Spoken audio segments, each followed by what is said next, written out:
Uy, unang dikit mga kaibigan. 300 amperes ba naman, napakalakas. Yun. Nice. Kala ko papalya. Testing.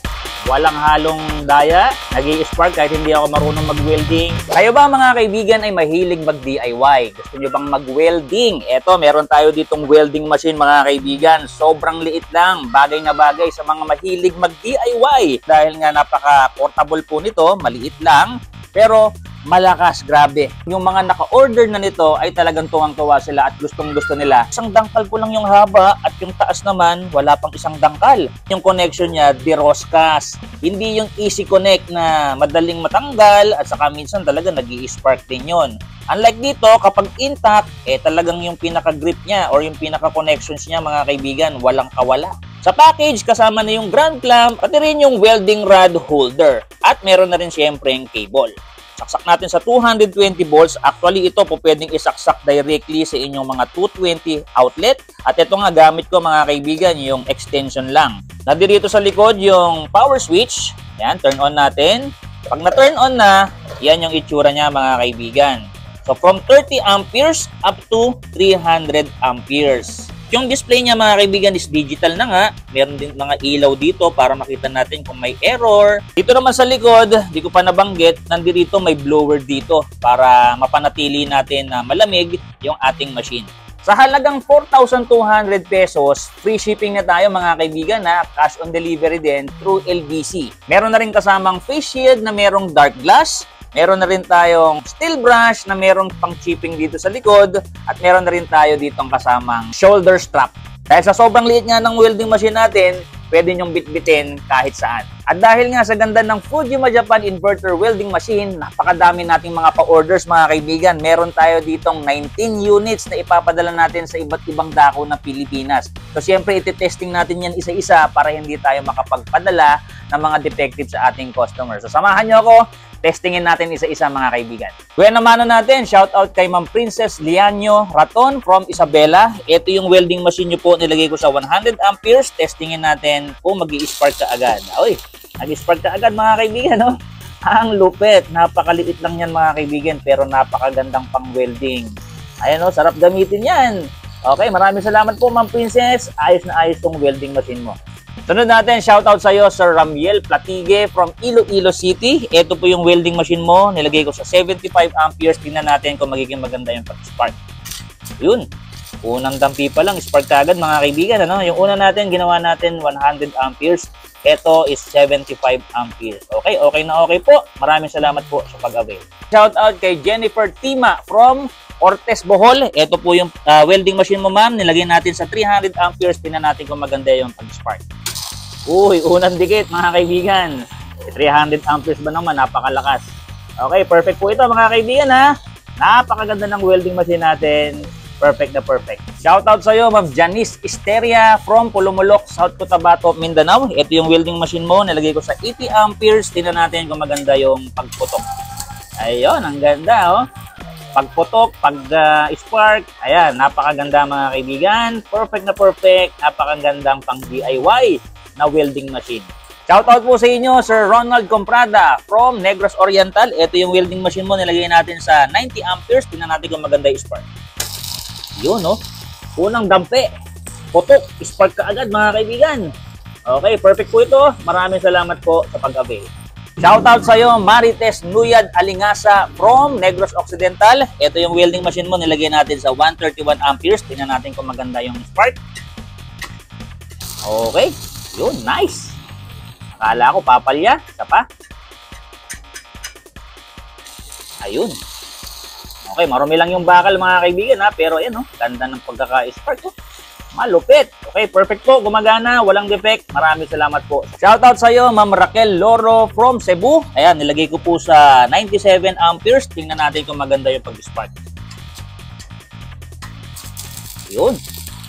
Nice. Akala ko papalya. Pero yan mga kaibigan, hindi tayo pinahiya. Ba naman, sabi ng mga nagwe-welding mga kaibigan, perfect welding machine daw to mga kaibigan. Napakaganda daw gamitin, napakasarap gamitin. Okay, perfect po ito.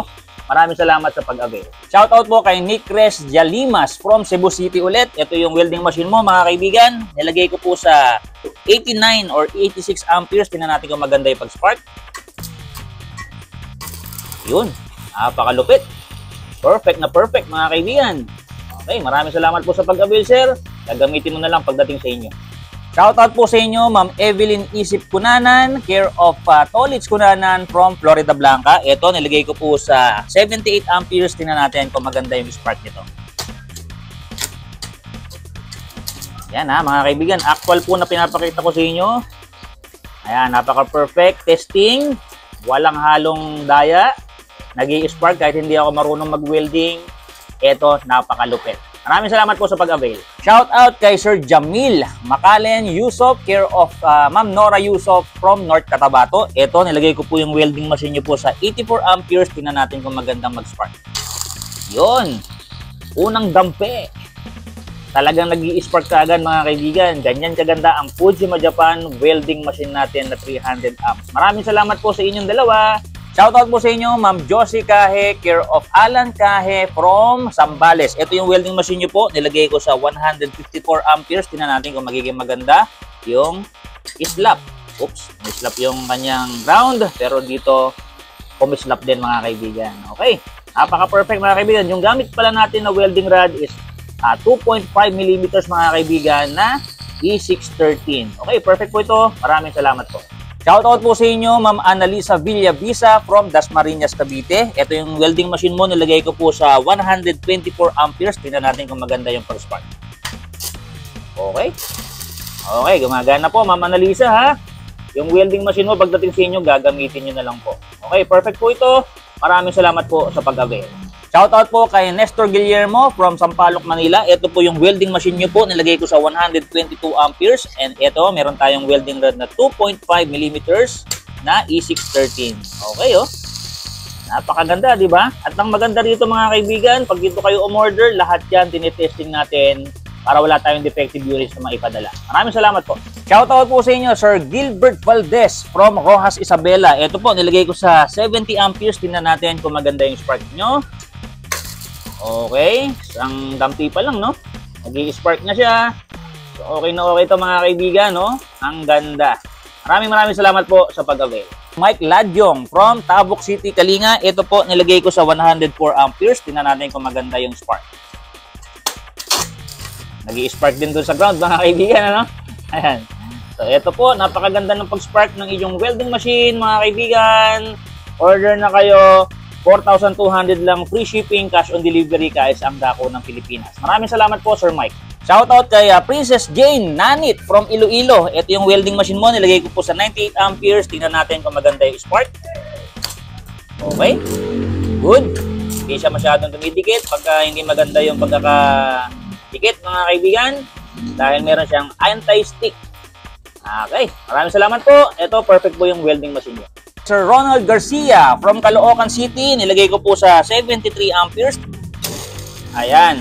Okay. So, dun sa mga portion na dinampihan ko kanina, medyo marumi. So, ito, okay na okay. So, napaka-perfect mga kaibigan ha.